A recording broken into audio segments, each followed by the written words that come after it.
Hello students, welcome to Mangla tutorials. मैं महेंद्र मंगला। आज हम डिस्कस करने वाले हैं dissolution of partnership firm. Dissolution of partnership firm और डिसोल्यूशन ऑफ पार्टनरशिप में एक डिफरेंस है। अब वो क्या डिफरेंस है? जब जैसे हम बात करते हैं डिसोल्यूशन ऑफ पार्टनरशिप, जैसे admission of partner, retirement of partner, change in profit sharing ratio, death of a partner will be called what? Dissolution of partnership. But when we say dissolution of partnership firm, इसका मतलब form बंद हो गई, form close हो गई। अब जब हम कोई बिजनेस बंद करते हैं तो हम क्या करते हैं? एसेट्स को सेल कर देंगे, लायबिलिटीज को पे ऑफ कर देंगे। तो इसके लिए हम जो पहला अकाउंट बनाएंगे, this is what called realisation account. पहला जो अकाउंट हम यहां बना रहे हैं वो है रियलाइजेशन अकाउंट। यहां पर हम सारी एसेट्स ट्रांसफर कर देंगे, ऑल एसेट्स एक्सेप्ट, क्या ट्रांसफर नहीं करेंगे, ये इंपॉर्टेंट है, cash, bank, profit and loss, advertisement expense, partners capital, partners current, partners loan. आपने कहा सर इनको ट्रांसफर क्यों नहीं करेंगे? ये भी पॉइंट आता है। क्यों? क्योंकि कैश का या बैंक का हम सेपरेट अकाउंट बनाएंगे, profit and loss, advertisement expense, partners capital, partners current, ये सब कैपिटल अकाउंट में जाएंगे, और पार्टनर का लोन का पार्टनर्स लोन सेपरेट अकाउंट बनता है। तो कुल मिला के हमने देखा कि ये सब यहां नहीं आएंगे। इसके अलावा सारी एसेट्स को हम यहां पर लिख देंगे। एक और पॉइंट, जैसे डेटर्स है, डेटर्स, तो डेटर्स मान लो 40,000 रुपीज के हैं और 2,000 रुपीज का प्रोविजन है, तो provision will be taken as liability. तो आप 40,000 यहां लिखेंगे टू डेटर्स, और प्रोविजन को हम बाय में लिख देंगे, by provision for doubtful debts. तो अब हमें क्या करना है? एसेट्स हमने यहां ट्रांसफर कर दी, इनको छोड़कर लायबिलिटीज हम बाय में ट्रांसफर करेंगे, except partners capital, partners current, partners loan, general reserve, profit and loss, and आपका वर्कमैन कंपनसेशन फंड। आपने कहा सर इतना याद कैसे होगा? देखो कुछ चीजें कॉमन है, जैसे हमने कहा कि partners capital, partners current, partners loan, partners capital, partners current, partners loan, and profit and loss, profit and loss, ये चार चीजें तो कॉमन ही हो गई। बाकी क्या बचा है? General reserve, workman compensation fund, ये यहां ट्रांसफर नहीं करेंगे। ठीक है। अब पॉइंट आता है प्रोविजन फॉर डॉटलेट्स, provision for depreciation, investment fluctuation fund. ये बाय साइड में लिखने तो हैं, will be taken as liability but will not be paid, इनको पे नहीं करना, केवल यहां लिखना है। अब हम क्या करेंगे? अब इसके बाद का स्टेप आसान है।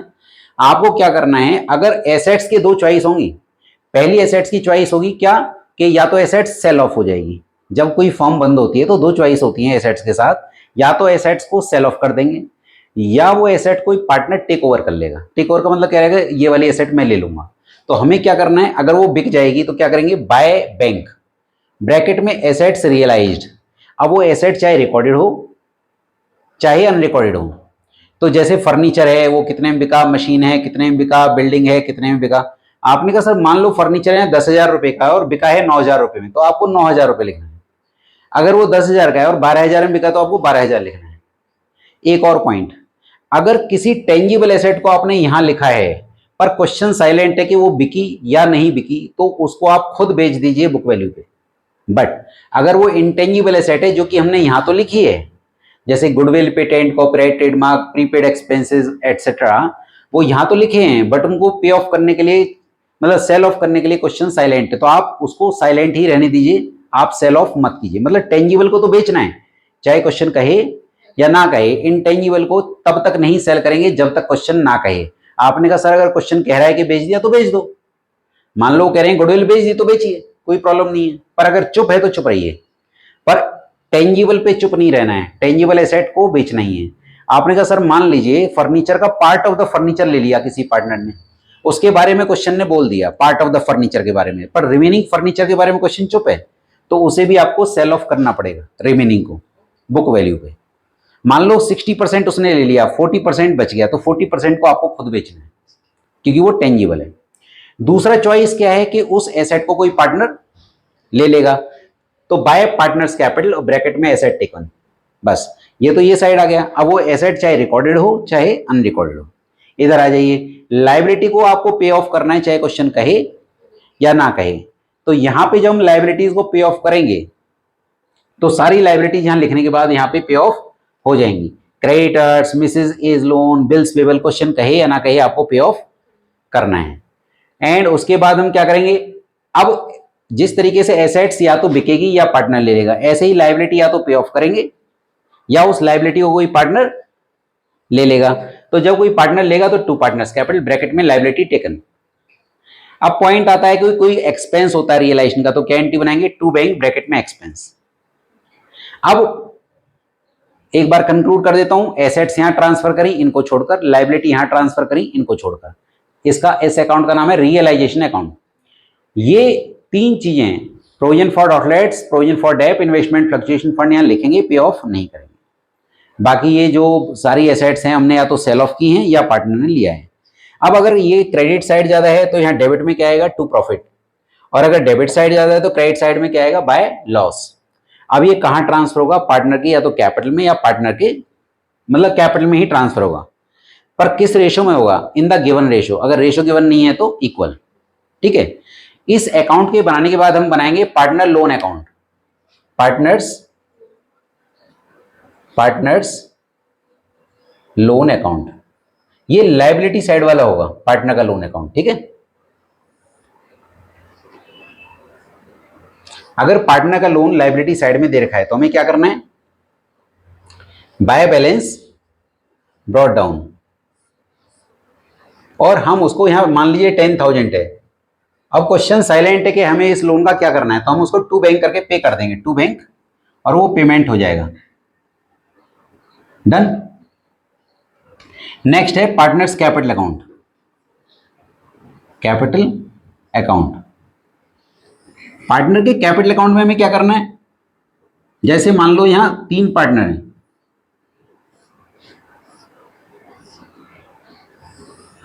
तो क्या क्या यहां पे आएगा, बाय बैलेंस ब्रॉट डाउन आएगा, पता है आपको बाय बैलेंस। जैसे मान लो ये ए, ये बी और ये सी, ए बी एंड सी, तो बाय बैलेंस ब्रॉट डाउन ये आएगा, ये सब में जाएगा। बाय जर्नल रिजर्व ये सब में जाएगा, और बाय प्रॉफिट एंड लॉस, ये प्रॉफिट लॉस है लायबिलिटी साइड वाला, तो ये भी सब में जाएगा। बाय वर्कमैन कंपनसेशन फंड, ये भी सब में जाएगा। किस रेशो में, यहाँ पे ओल्ड रेशो न्यू रेशो का कोई चक्कर नहीं है, जो भी रेशो दे रखा है उसमें, नहीं दे रखा है तो इक्वल। टू साइड में क्या आ सकता है, to advertisement expense, to profit and loss account, to profit and loss account. ये कौन सा है, एसेट साइड वाला। Done, clear. अब उसके बाद हम क्या करेंगे, अच्छा पार्टनर का लोन अगर एसेट साइड में है, मैं रिपीट कर देता हूं, अगर पार्टनर का लोन एसेट साइड में है तो उस केस में आईएससी के हिसाब से आप उसको यहां ट्रांसफर कर देंगे, टू पार्टनर्स लोन। और सीबीएसई के हिसाब से ऐसा ही एक लोन अकाउंट फिर बनेगा, पर उसमें हम बाय बैलेंस ब्रॉट डाउन नहीं करेंगे, क्या करेंगे, टू बैलेंस ब्रॉट डाउन करके बाय बैंक कर देंगे। मैं रिपीट कर देता हूं, अगर आईएससी स्टूडेंट्स हैं और पार्टनर का लोन एसेट साइड में दे रखा है तो उसे कैपिटल अकाउंट के टू साइड में ट्रांसफर कर देंगे। यहाँ पे सीबीएसई वाले अलग से एक और लोन अकाउंट खोलेंगे, टू बैलेंस ब्रॉट डाउन करके बाय बैंक कर देंगे। चलिए, वो मैं लिख नहीं रहा हूं इसलिए कहीं कंफ्यूजन ना हो, केवल मैंने ओरली बोला है कि अगर आईएससी स्टूडेंट्स है वो यहां ट्रांसफर कर देंगे पार्टनर का लोन अगर एसेट साइड का है, और अगर सीबीएसई वाले कहेंगे तो अलग से लोन अकाउंट बना के टू बैलेंस ब्रॉट डाउन करके बाय बैंक। अब नेक्स्ट पॉइंट, यहां पे देखिए आप, यहां पे लिखा है टू पार्टनर्स कैपिटल। अगर मान लो ये ए है, मान लीजिए ए है, ए इज कैपिटल, तो अगर यहां पे यहां टू कैपिटल लिखेंगे तो कैपिटल में क्या लिखेंगे, बाय रियलाइजेशन, बाय रियलाइजेशन, और ब्रैकेट वो कहां लिखेंगे, कहां से, ए में।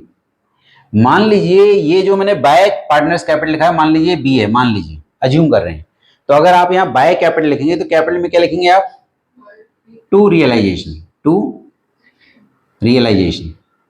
ब्रैकेट में ऐसे, ब्रैकेट में अगर आप लिखना चाहें एसेट टेकन तो आप लिख सकते हैं, अगर नहीं लिखना चाहें तो कोई दिक्कत नहीं। अब इसे बी में लिखेंगे। डन। अब अगर रियलाइजेशन में प्रॉफिट होगा तो यहां पे क्या लिखेंगे हम, by realisation, by realisation, bracket में क्या लिखोगे, प्रॉफिट, और सारे पार्टनर्स में बढ़ जाएगा। और अगर लॉस होगा तो टू रियलाइजेशन, ब्रैकेट में लॉस। अब इसका जो बैलेंस होगा वो बैलेंस कैसे होगा, देखिए अगर ये साइड ज्यादा है, अगर ये साइड ज्यादा है तो यहां पे आएगा टू बैंक, ये बैलेंस है। और अगर ये साइड ज्यादा है तो यहां क्या आएगा, बाय बैंक। आपने कहा सर ये ऐसा बैलेंस क्यों कर रहे हैं हम, इफ एनी, इफ एनी। इसका मतलब ये है कि अगर ये साइड ज्यादा है तो फर्म पे कर देगी, और अगर ये साइड ज्यादा है तो फर्म उनसे पैसा मंगा लेगी। आपने कहा सर कैरी डाउन क्यों नहीं कर रहे, क्योंकि हम बिजनेस को कैरी नहीं कर रहे हैं। और इसके बाद हमें बनाना है कैश या बैंक अकाउंट। क्या बनाना है हमें, हाँ, तो अभी मैं एज्यूम बैंक कर रहा हूं, बैंक अकाउंट। तो बैंक अकाउंट की अगर हम बात करें तो बैंक अकाउंट कैसे बनेगा, एक तो सबसे पहला पॉइंट ये है कि जो बैंक एसेट साइड में है उसको हम लिखेंगे to balance brought down, to balance brought down. उसके बाद आप बैंक को ढूंढते जाइए, जैसे आपने यहां लिखा टू बैंक, तो बैंक में क्या लिखेंगे हम, बोलो, बाय, नो, अगर मैंने रियलाइज में टू बैंक लिखा तो ये क्रेडिटर तो बैंक के अंडर है। अगर हमने यहां टू बैंक लिखा तो बैंक में क्या लिखेंगे, बाय रियलाइजेशन। और अगर एक और बैंक आपको दिख रहा होगा यहाँ टू बैंक एक्सपेंस के लिए, तो टू बैंक के तो क्या लिखेंगे, बाय रियलाइजेशन। उसके बाद आपको यहां पे दिख रहा होगा बाय बैंक, ये रहा बाय बैंक, तो क्या लिखेंगे, टू रियलाइजेशन। और अगर आप इसमें ब्रैकेट में डालना चाहें तो इट्स गुड के भी एसेट सोल्ड है, वो आपकी मर्जी है, एसेट सोल्ड लिख सकते हैं। और कोई बाय बैंक हमें यहाँ दिख नहीं रहा। अब जैसे यहाँ पे बाय बैंक लिख रहा है, क्या लिखा है, बाय बैंक, तो क्या लिखोगे, bye partners loan, bye partners loan, ठीक है। और जिसका पार्टनर का लोन है हाँ, अब यहाँ पे लिखा है टू बैंक, अगर यहाँ लिखा है टू बैंक, क्या लिखा है, तो टू बैंक, तो यहां मान लीजिए यहाँ दो टिक में यहां लगा रहा हूं, एक टिक में वहां लगा रहा हूं। इसका मतलब है कि हमने ए और बी को पे करा और सी से पैसा मंगाया। तो अगर यहाँ टू बैंक ए और बी में है तो क्या लिखोगे, by A's capital, by A's capital and by B's capital. और जैसे आपका यहाँ बाय बैंक सी में दिख रहा है तो क्या लिखोगे, टू सीज कैपिटल। और ये दोनों साइड इक्वल आएंगे, क्या आएंगे, इक्वल आएंगे। तो मैंने इसको बेसिक ब्रीफ आपको बताया कि हम किस तरीके से इस पर्टिकुलर चैप्टर को, क्वेश्चंस को करेंगे। अब इसके कुछ इंपॉर्टेंट पॉइंट्स मैं आप लोगों के साथ डिस्कस करना चाहूंगा। इंपॉर्टेंट पॉइंट्स क्या हैं, लाइक जर्नल एंट्रीज। इसमें कई टाइप के क्वेश्चंस पूछ सकते हैं, जैसे फिलअप। मान लीजिए आपको कुछ वैल्यूज दे रखी हैं और कुछ वैल्यूज गिवन नहीं है। मैं आपको एक छोटा सा एग्जांपल देता हूं। मान लो क्वेश्चन में रियलाइजेशन अकाउंट दे रखा है और बैंक भी दे रखा है, ठीक है। उन्होंने यहां टू बैंक की ये वाली फिगर दे दी, पर ये बैंक क्या बन जाएगा, यहाँ बाय रियलाइजेशन, ये ब्लैंक छोड़ दिया। तो अगर यहाँ ये टू बैंक की फिगर आपको दे रखी है तो आप ये वाली लिख सकते हैं, और अगर ये दे रखी है तो आप ये वाली लिख सकते हैं। समझ में आ गया होगा।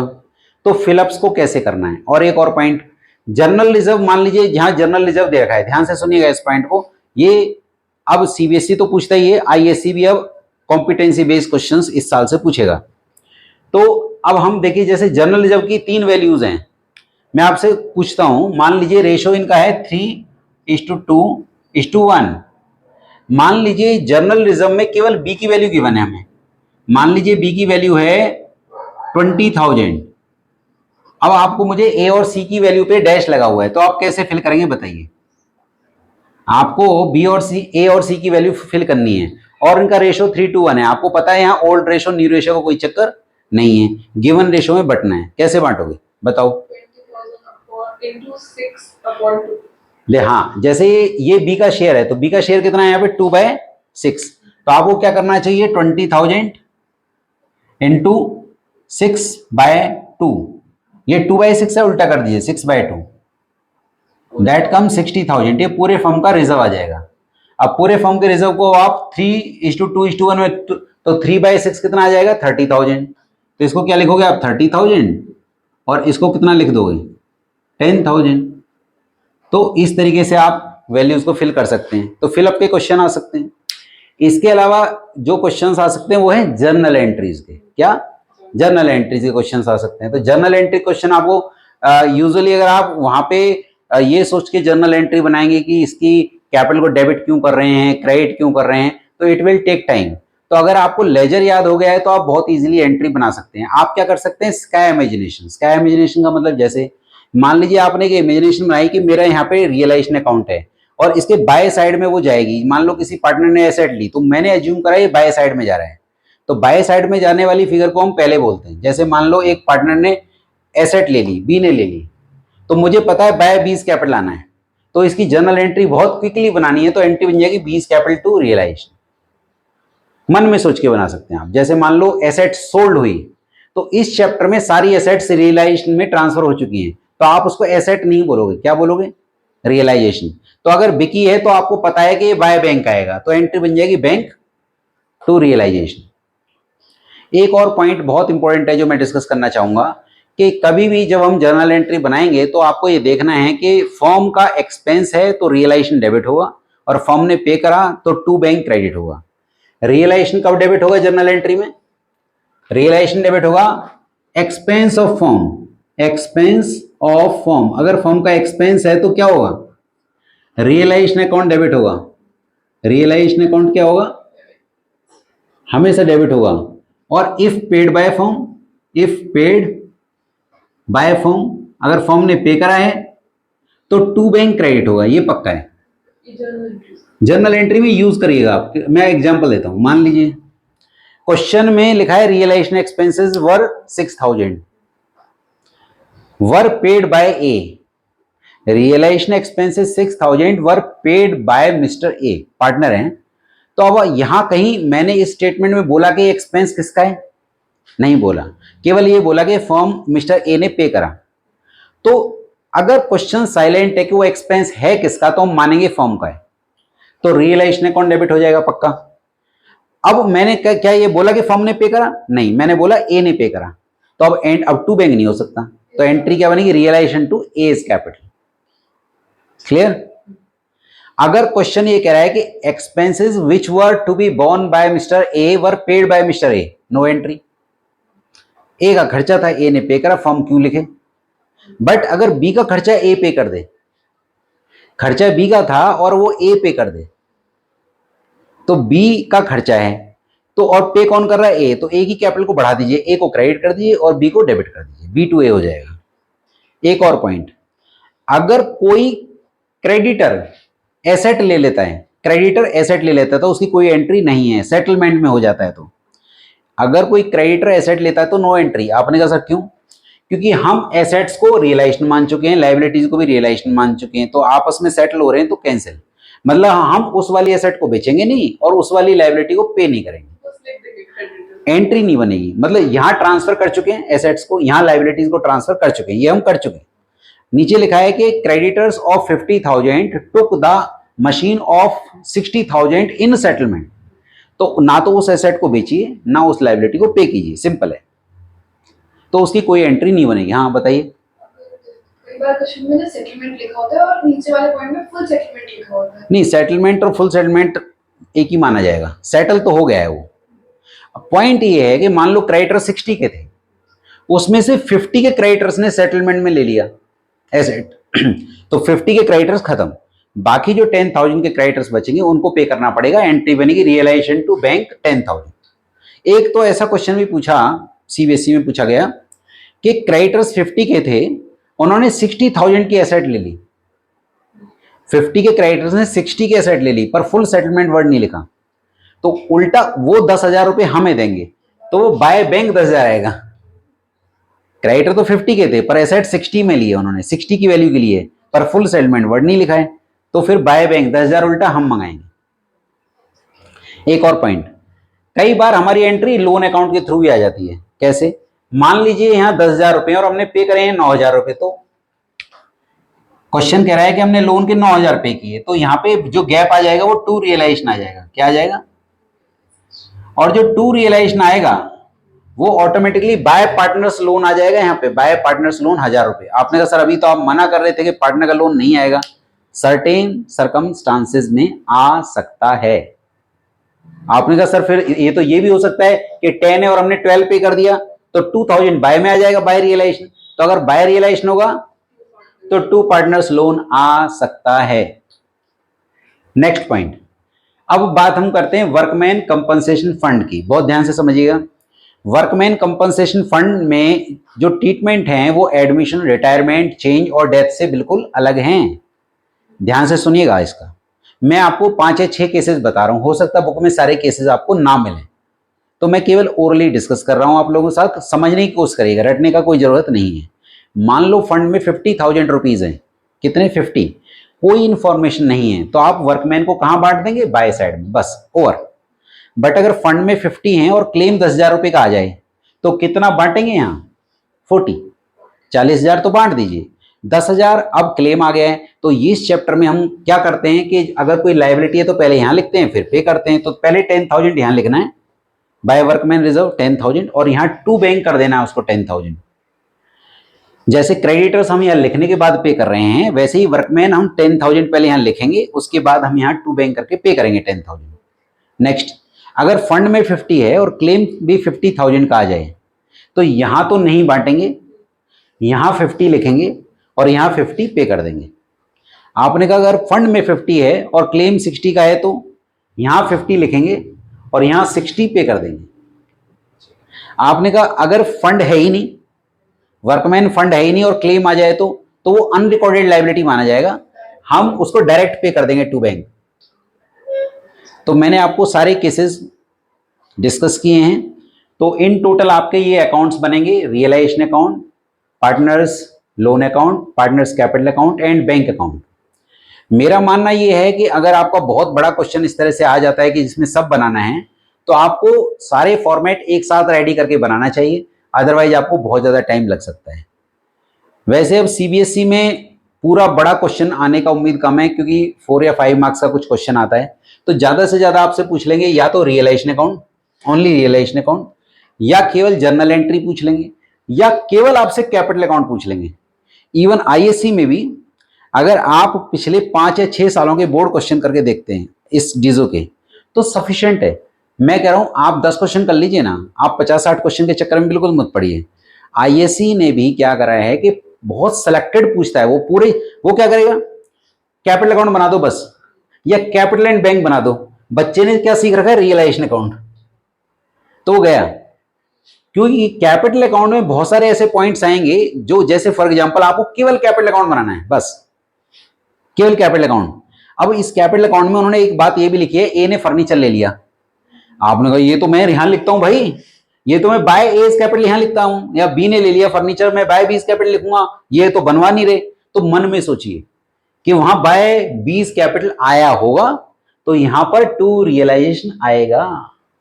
मन में सोचिए, अज्यूम करिए। या उन्होंने जैसे कैपिटल अकाउंट बनवाया है और ये बोला है कि किसी पार्टनर ने लायबिलिटी ले ली है, क्वेश्चन में लिखा हुआ है, तो आपको अज्यूम करना है कि वो टू कैपिटल आया होगा, तो यहां पर बाय रियलाइजेशन लिखना है। अब कुछ बच्चों के नहीं, हम तो फिर रियलाइजेशन बना लेंगे, बनाइए, रोका किसी ने नहीं है, इसके मार्क्स भी नहीं कटेंगे, एक्स्ट्रा बनाने का कोई मार्क्स नहीं कटेगा। बट प्रॉब्लम क्या होगी, आपका टाइम छूट जाएगा, कुछ क्वेश्चन छूट जाएंगे, आपका टाइम ज्यादा लगेगा ना, क्योंकि आप ज्यादा बना रहे हैं। तो आपको थोड़ा सा स्मार्ट वे में काम करना है। तो इसमें कई टाइप के क्वेश्चंस आ सकते हैं। तो आपका ये जो बैंक अकाउंट है लास्ट में अगर इक्वल आ जाता है, तो अब मान लो बैंक अकाउंट पूछा ही नहीं है तो क्या करेंगे, क्योंकि बैंक अकाउंट तो एंड में केवल वहां से वहां पोस्ट करना है, बाकी कुछ भी नहीं है। तो होप सो आप लोगों को ये टॉपिक समझ में आया होगा। Thank you so much for watching my video. Thank you.